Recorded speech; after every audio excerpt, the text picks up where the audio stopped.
अब हम सॉल्व करेंगे एनसीईआरटी बुक में पेज नंबर 22 का थर्ड क्वेश्चन। तो देखिए क्वेश्चन क्या है। मेटल कंपाउंड ए, हमारे पास कोई किसी मेटल का कंपाउंड है। It reacts with dilute hydrochloric acid. Hydrochloric acid हमारे पास क्या रहता है, HCl, टू प्रोड्यूस एफोवेसेंस। एफोवेसेंस मीन्स फिज की साउंड। एफोवेसेंस क्या रहती है, जैसे आप सोडा बॉटल्स लाते हैं, कोक की बॉटल होगी या कुछ, जब उसका कैप हम ओपन करते हैं उसमें से फिज की साउंड आती है, उस फिज साउंड को क्या कहते हैं, एफोवेसेंस। डन। एफोवेसेंस का मीनिंग समझ में आया। नेक्स्ट है the gas evolved extinguishes a burning candle. So the thing is, कहते हैं आप कोई मेटल कंपाउंड है, we are having metal compound, A नाम उसको रैंडमली दिया हुआ है। It reacts with HCl। HCl की जो कॉन्सेंट्रेशन है यहाँ डाइल्यूट है HCl। सो मेटल कंपाउंड ए रिएक्ट कर रहा है डाइल्यूट HCl के साथ। तो कहते हैं जो गैस इवॉल्व होगी, एफरवेसेंस है, और जो गैस इवॉल्व होगी वो एक्सटिंग्विश कर देती है बर्निंग कैंडल को, जलती हुई कैंडल को बुझा देती है। अब ऐसी कौन सी गैस है जो कैंडल को बुझा सकती है, इट्स कार्बन डाइऑक्साइड। और याद रखिए जो कार्बन डाइऑक्साइड है CO2, वही एफरवेसेंस प्रोड्यूस करती है। जो फिज की साउंड है वो भी CO2 के कारण आती है। और अगर कोई गैस है जो कि बर्निंग कैंडल को एक्सटिंग्विश कर सकती है तो वो गैस भी क्या है, carbon dioxide. So means A and HCl के रिएक्शन पे जो गैस बन रही है दैट इज कार्बन डाइऑक्साइड। वो हमें इस हिंट से पता लग रहा है, दो हिंट्स हमें गिवन है, इन दोनों हिंट से पता चल रहा है that the gas evolved is carbon dioxide. So the question is, write a balanced chemical equation for the reaction. इस reaction के लिए balanced chemical equation, देखिए यहाँ balanced equation लिखनी है, ये already आपको given है। अगर आपको यहाँ balance ना लिखा हो, simply हो write a chemical equation, तो आप equation चाहे unbalanced लिख दीजिए तभी भी आपको नंबर मिल जाएंगे। लेकिन यहाँ specifically mentioned है कि बैलेंस्ड इक्वेशन लिखनी है आपको इस रिएक्शन के लिए। If one of the compound formed is calcium chloride, कहते इक्वेशन लिखिए अगर जो एक कंपाउंड बन रहा है वो कंपाउंड कौन सा है, कैल्शियम क्लोराइड। कैल्शियम क्लोराइड मतलब CO2 बन रहा है, वो हमें पहले से ही पता है। और इन्होंने एक कंपाउंड बना दिया, फॉर्म्ड लिखा है ना, मतलब प्रोडक्ट साइड पे है क्या, कैल्शियम क्लोराइड CaCl2। अब ध्यान से देखिए, आपको ये रिएक्शन थोड़ा सा फेमिलियर लगेगा। हमें पता है कि Ca क्या है, मेटल, और Cl2 क्लोराइड बन गया, मेटल का क्लोराइड है, मतलब CaCl2 क्या है, नाम क्या है इसका, कैल्शियम क्लोराइड। ये हमें गिवन है और ये एक मेटल का सॉल्ट है। मेटल क्या है, कैल्शियम, क्योंकि उसका क्लोराइड बन गया तो ये क्या है, सॉल्ट। साथ में क्या बन रही है, कार्बन डाइऑक्साइड। अब सोचो, एक रिएक्शन याद करो, हमने एसिड्स का रिएक्शन किया है, दैट अगर हमारे पास मेटल कार्बोनेट हो या फिर हो मेटल बाइकार्बोनेट, मेटल कार्बोनेट हो चाहे हो मेटल बाय कार्बोनेट, अगर वो किसी भी एसिड के साथ रिएक्ट करता है, अगर मेटल कार्बोनेट या बाइकार्बोनेट किसी एसिड के साथ रिएक्ट करता है तो रिजल्ट में हमें क्या देगा, metal salt along with carbon dioxide and water. तो चीज तो यहाँ भी कुछ ऐसी ही हो रही है कि किसी मेटल का कंपाउंड है, अब मेटल का कंपाउंड कार्बोनेट भी हो सकता है, बाइकार्बोनेट भी हो सकता है, रिएक्ट करे वो एसिड से, HCl क्या है यहाँ पे, एसिड से ही रिएक्ट कर रहा है, सो ये चीज़ भी ठीक है। बनाए क्या, मेटल सॉल्ट, कैल्शियम क्लोराइड क्या है, मेटल सॉल्ट, साथ में क्या बन रहा है, CO2, इसकी भी इंडिकेशन हमें गिवन है। सो डेफिनेटली इसके साथ साथ वाटर मॉलिक्यूल्स भी प्रोड्यूस होंगे डेफिनेटली। अब देखिए मेटल सॉल्ट, मेटल यहाँ क्या यूज हो रहा है, कैल्शियम, तो यहाँ भी कंपाउंड किसका यूज होगा, कैल्शियम का।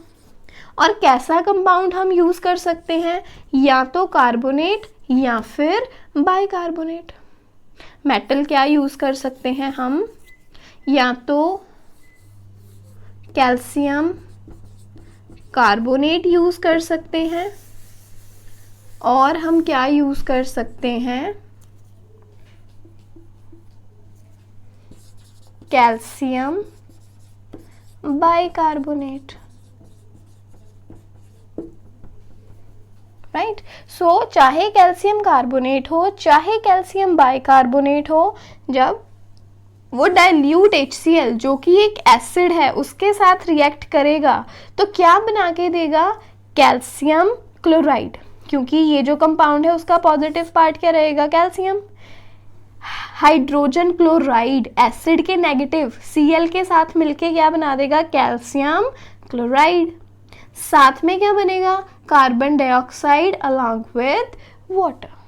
तो यहाँ आप कोई भी रिएक्शन लिख सकते हो, चाहे तो कैल्शियम कार्बोनेट का HCl के साथ, चाहे तो कैल्शियम बाइकार्बोनेट का HCl के साथ, क्योंकि उन्होंने सिंपली कहा है कंपाउंड, और ये दोनों ही कंपाउंड बनने पॉसिबल हैं। सो हम इसकी रिएक्शन लिख के देख लेते हैं अभी। ये तो सारा हिंट से हमें पता चल गया। अब लिख के देखिए, calcium carbonate, calcium Ca2 positive, carbonate 2 negative, formula हो गया CaCO3। किसके साथ रिएक्ट करेगा ये, hydrochloric acid in the dilute form, क्या बनाएगा, Ca, इधर Cl के साथ CaCl2 कैल्शियम क्लोराइड, या फिर साथ में बनेगी definitely CO2 and H2। Balancing देख लेते हैं, एक कैल्शियम यहाँ, एक कैल्शियम यहाँ, carbon 1 carbon 1, oxygen 3 oxygen 2 + 1 3, HCl। अब देखिए वहाँ 2H हैं, H2O, लेकिन यहाँ HCl सिर्फ और सिर्फ एक है, तो यहाँ हम क्या करेंगे, 2 लिख देंगे। Cl भी कितने हो गए यहाँ पे, 2, Cl यहाँ भी कितने हैं, 2, हाइड्रोजन यहाँ भी 2 हैं, हाइड्रोजन यहाँ भी 2 हैं। सो ये ज़रूरी, देखिए आपको बैलेंस्ड केमिकल इक्वेशन लिखने के लिए कहा है, चाहे तो आप हिट एंड ट्रायल मेथड के साथ लिखिए, जैसे हम नॉर्मली, अगर तो कोई हल्की फुल्की सी बैलेंसिंग है तो वो आराम से नॉर्मल मेथड से हो जाएगी, तो ऐसे ही देख के पता चलता है तो ऐसे ही लिख दीजिए। अदरवाइज आप यूज कर सकते हैं ABCD method of balancing. ABCD method of balancing बहुत ही इजी है, राइट। आप वीडियोस, आप इसी चैनल की वीडियोस देखिए, वहाँ पे हमने ABCD method of balancing upload किया हुआ है, बहुत ही इजी मेथड है, राइट। तो ये तो एक रिएक्शन हो गया हमारा कैल्शियम कार्बोनेट के साथ, लेकिन हम कैल्शियम बाइकार्बोनेट के साथ भी कर सकते हैं। कैल्शियम बाइकार्बोनेट क्या रहेगा, देखिए कैल्शियम Ca2 पॉजिटिव, बाइकार्बोनेट क्या होता है, HCO3 1 नेगेटिव।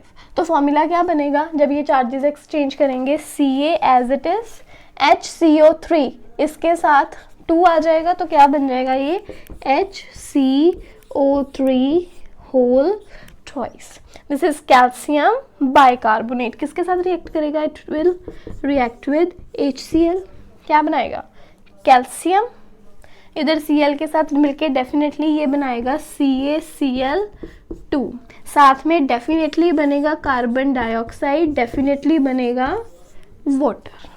लेकिन अभी ये केमिकल इक्वेशन अनबैलेंस्ड है, तो देखिए क्या है हमारे पास, हाइड्रोजन। अब देखिए सबसे पहले क्लोरीन की बात करें, कैल्शियम 1 है, यहाँ भी 1 है, लेकिन यहाँ क्लोरीन 2 है, तो यहाँ भी हम क्या मार्क करेंगे, 2। Cl2 है तो 2Cl, यहाँ पे भी क्लोरीन कितने हो गए, 2। डन। तो अभी देखिए कार्बन CO3, कार्बन कितने हैं, 2, लेकिन वहाँ कार्बन कितने हैं, ओनली 1, तो यहाँ क्या लिख देंगे 2. Hydrogen, 2 hydrogens here and 2 hydrogens here, 2 + 2 4, यहाँ पे कितने हैं, ओनली 2, तो यहाँ भी क्या लगा देंगे 2. 2 × 2 यहाँ भी कितने हो गए 4. ऑक्सीजन देख लेते हैं, 3 × 2 6, यहाँ कितने हैं 2 × 2 4, 4 + 2 6, और ये हमारी इक्वेशंस क्या हो गई, बैलेंस्ड. हमने बैलेंस केमिकल इक्वेशंस लिख लिए. So this is all here. हमने हमारे क्वेश्चन का आंसर लिख दिया. हमें उन्होंने बोला था बैलेंस्ड केमिकल इक्वेशन लिखने के लिए, वी हैव रिटन दैट. लेकिन स्टेटमेंट ध्यान से ज़रूर पढ़िए. स्टेटमेंट पढ़ने से ही आपको पता चलेगा, हिंट पहले निकालिए, हिंट से ही पता चलेगा that what's going to be the correct answer.